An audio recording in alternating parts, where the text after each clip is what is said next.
cheerleading, what do you think of? Some of you probably think of the annoying, preppy, obnoxious, blonde, bouncy cheerleaders of Bring It On.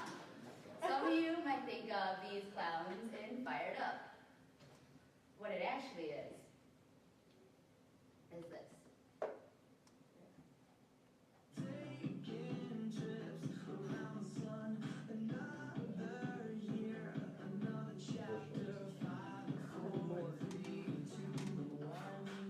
Your calls, your keys, the phone drinks gone.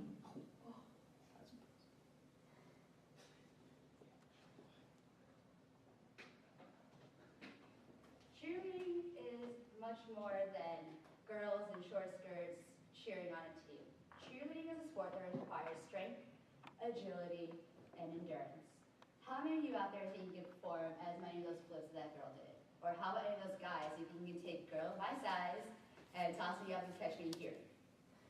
Not many of you. Today I'm going to talk to you about why cheerleading is a sport and why it doesn't get as much recognition as it deserves. In my survey from that I conducted in the class, one of you responded with, cheerleading is not a sport because it doesn't have a ball. And then in an article in Sports Illustrated, professional athletes were polled and asked why they don't believe cheerleading is a sport. One of them responded that a lot of cheerleaders get injured a lot, so it's either extremely dangerous or they're just bad athletes. Today I'm going to refute those points and tell you why they are wrong. To start off with, I'm going to start with the one from my classmate about why he said, cheerleading is a sport because it does not have a ball. This is wrong because cheerleaders do have a ball. It doesn't look like a normal ball, it doesn't look like a football, it doesn't look like a tennis ball. Cheerleaders play catch with something much more dangerous and important. They play catch with a human life. Now in cheerleading, one of the main aspects of it is the stunting. Now stunting takes many years and years of training, and it is never perfected. This is because you are not only working with your own body, but you're working with somebody else's. When there's that many people involved, there is always room for mistakes because we are human. Now what happens if a cheerleader drops a ball? Our flyer gets injured. Our ball is called a flyer. She's called a flyer because that is what she does. She soars through the air at great lengths and performs incredible acrobatics. Now, if a football player fumbles the ball, not a big deal. If we drop a ball, our flyer most likely ends up in the hospital. Now, in an article in Time magazine, this cheerleader named is Christy Yamaka, she fell from the very top of a stunt and hit the ground hard. Now, she ended up being rushed down in a stretcher afterwards and was hospitalized and later was pronounced that she had a really bad concussion and a cracked vertebrae. Now, this is just a common injury for what happens to cheerleaders. In a study, in an article called Girls in Cheerleading, between the years of 1990 and 2002, there were 208,800 teens hospitalized from cheerleading-related injuries. That just has only increased today because the level of stunts that girls perform and their age levels the level of stunts have increased, their age levels have decreased. And the stunts have now become to look like this. The second point I'd like to make is from the professional athlete in Sports Illustrated. He said cheerleaders get injured a lot, so it's either really dangerous or they're not very good athletes. Now, this is not necessarily true, because first I'd like to say, all athletes get injured, no matter what their sport is. The most common injury is a torn ACL.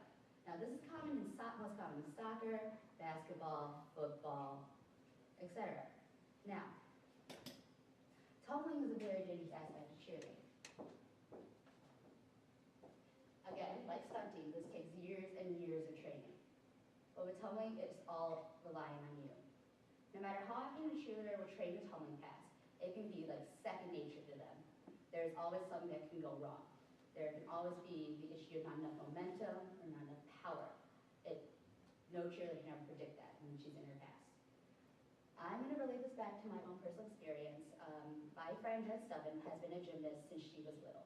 She is an incredible gymnast, got injured her back, so she was no longer able to do the gymnastics, so she switched over to cheerleading.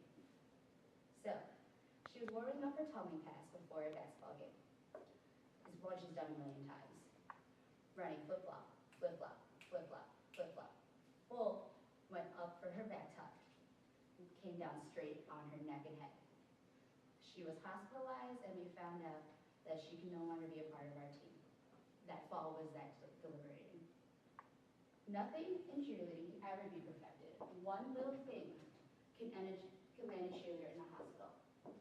And sport is dangerous, and these athletes put their health and their life on the line every time they go and practice or compete. If a lineman messes up, his quarterback gets sacked. A baseball player strikes out. It happens. Nothing really severe happens. If a cheerleader messes up, she could be paralyzed for the rest of her life. Cheerleading is much more than the girls in the short skirts and the big bows and the glitter. Learning to stunt and tumble takes years of training and takes dedication. In Newsweek it said, cheerleaders are more like extreme athletes, daredevil adrenaline junkies, who often perform exhausted or hurt and love their sport with an addict's devotion. If you had to look back at Marquette, our cheerleaders are funded by athletics because our school gives cheerleaders respect and they deserve it. This is not true of all schools. I hope in my speech today that you learn why cheerleading does deserve